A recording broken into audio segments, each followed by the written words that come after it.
आधुनिक ससुराल। श्रेया को डांस करना बेहद ही पसंद था। डांस जैसे श्रेया की जान थी। वो इसी फील्ड में अपना करियर बनाना चाहती थी। एक दिन श्रेया कॉलेज से घर आती है और सीधे अपने मम्मी के पास जाती है। मम्मी, आज हमारी कॉलेज में शहर के सबसे अच्छे डांस एकेडमी वाले आए थे।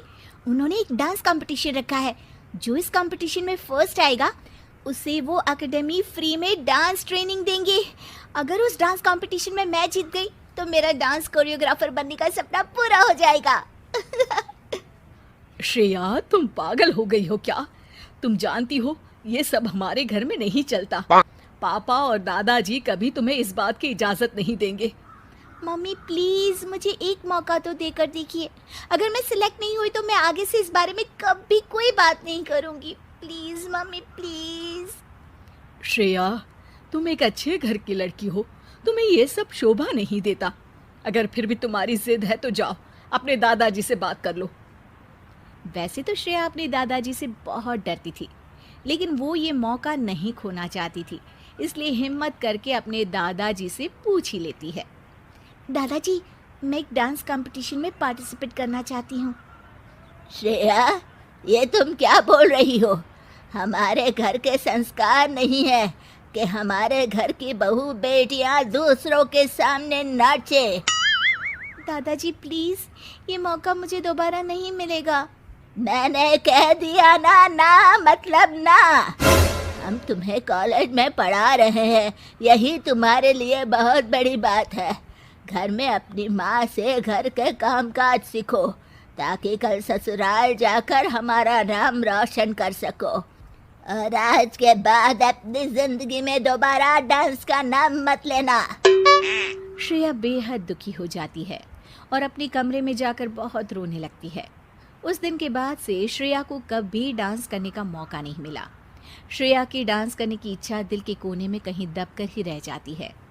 श्रेया के परिवार वाले बेहद ही पुराने ख्यालात के थे, इसलिए उन्होंने ग्रेजुएशन के बाद श्रेया की शादी कर दी। वो अपने ससुराल आ गई और बखूबी अपने ससुराल का काम संभालने लगी, क्योंकि श्रेया को तो यही सिखाया गया था कि तुम एक लड़की हो, तुम्हारा काम सिर्फ घर संभालना है, अपने सपने पूरे करना नहीं। ऐसे ही श्रेया की जिंदगी बीत रही थी। एक दिन श्रेया के ससुराल में कोई नहीं था।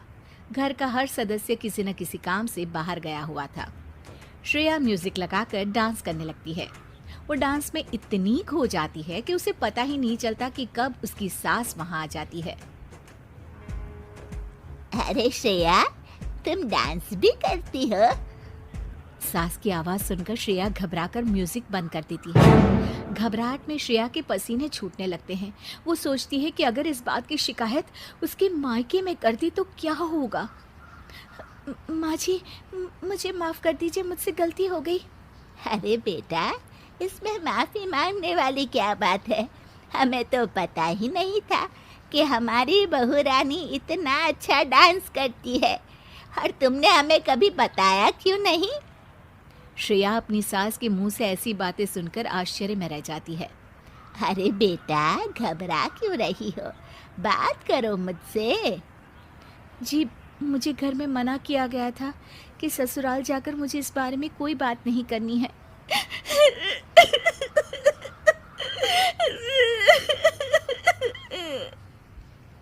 श्रेया की सास श्रेया को प्यार से पकड़कर अपने पास बिठाती है और उसे चुप कराती है। फिर श्रेया अपनी सास को बताती है कि किस तरह से उसके मायके वालों ने उसके इस सपने को कुचल कर रख दिया। मुझे तो आश्चर्य होता है बेटा कि इस जमाने में भी लोग बेटियों पर इतनी पाबंदी लगाते हैं। अब तू हमारे घर आ गई है, हमारे घर की बेटी है। हमारी बहू का सपना पूरा करना हमारी जिम्मेदारी है। मैं आज ही सुनील से बात करती हूँ कि वो तेरे लिए एक डांस क्लास खोल दे, ताकि तू अपना सपना भी पूरा कर पाए और तेरे ही जैसी और बहुत सी लड़कियों का भी।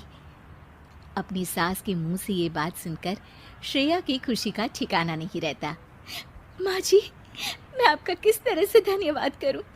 मैं हमेशा आपकी आभारी रहूंगी कि आपने मेरे उस सपने को पूरा किया है, जिस सपने के पूरा होने की मैंने तो उम्मीद ही छोड़ दी थी। श्रेया के ससुराल वाले आधुनिक विचार वाले थे, इसलिए वो उसके लिए डांस क्लास खोलते हैं। धीरे धीरे श्रेया का डांस क्लास एक बड़े एकेडमी में तब्दील हो जाता है। इस तरह डांस क्लास के जरिए श्रेया की जिंदगी का सबसे बड़ा सपना पूरा हो जाता है।